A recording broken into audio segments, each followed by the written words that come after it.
क्या हमारे देश के नेताओं को हमारे देश से प्रेम है या सिर्फ उन्हें अपनी पावर या कुर्सी से प्रेम है? अगर उन्हें हमारे देश या हमारे देश के लोगों से प्रेम होता तो उनके हर फैसले में हमारे देश के लोगों का हित होता, न कि अपने कुछ अमीर दोस्तों और अपने वोट बैंक के लिए। और इनके कुर्सी से प्रेम की पहली पोल पट्टी खुलती है गैस सिलेंडर और पेट्रोल के दाम से। जैसे ही चुनाव नजदीक आता है, गैस सिलेंडर रातों रात 100 रुपए सस्ता हो जाता है, जैसे कोई जादू हो गया हो। और जैसे ही चुनाव खत्म होता है, वापिस गैस सिलेंडर की कीमतें आसमान छूने लगती है। क्या अब आम आदमी का बजट इन नेताओं के चुनावी कैलेंडर से तय होगा? जब गवर्नमेंट ने E20 फ्यूल लागू किया था, तब कहा था E20 फ्यूल लागू होने से पेट्रोल और डीजल की कीमतों में गिरावट आएगी और इससे आम आदमी को महंगाई से राहत मिलेगी, पर ऐसा कुछ नहीं हुआ। और अभी चौंकाने वाली बात सामने ये आई है कि अभी कुछ दिन पहले इंडिया टुडे ने एक आर्टिकल पब्लिश किया।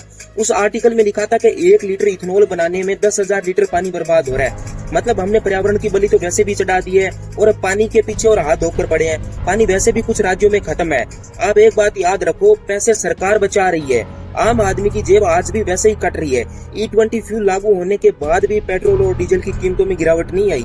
पर हम सब तो धर्म और जाति की राजनीति में उलझे हैं। किसी का धर्म खतरे में है, किसी की जाति खतरे में है, पर महंगाई के बारे में कोई बात करने को तैयार नहीं है। कोई गवर्नमेंट से ये सवाल पूछने को तैयार नहीं है, आप चुनाव के टाइम में ये चीजें क्यों करते हो और चुनाव खत्म होते ही वापस कीमतें क्यों बढ़ा देते हो? ये जुमला क्यों करते हो आप? जब तक हम जाति और धर्म के नाम पर लड़ते रहेंगे, ये नेता हमें अपनी उंगलियों पर नचाते रहेंगे, क्योंकि इन्हें देश से प्रेम नहीं है, इन्हें अपनी सत्ता से प्रेम है। जिस दिन आप लोगों ने हिंदू मुस्लिम या जातिवाद को छोड़कर अपनी जेब और अपने बच्चों के भविष्य के बारे में सवाल पूछ लिया, उसी दिन नेताओं की बोलती बंद हो जाएगी। लास्ट में बस इतना ही कहूंगा, सवाल पूछना आपकी जिम्मेदारी और भटकना आपकी मर्जी।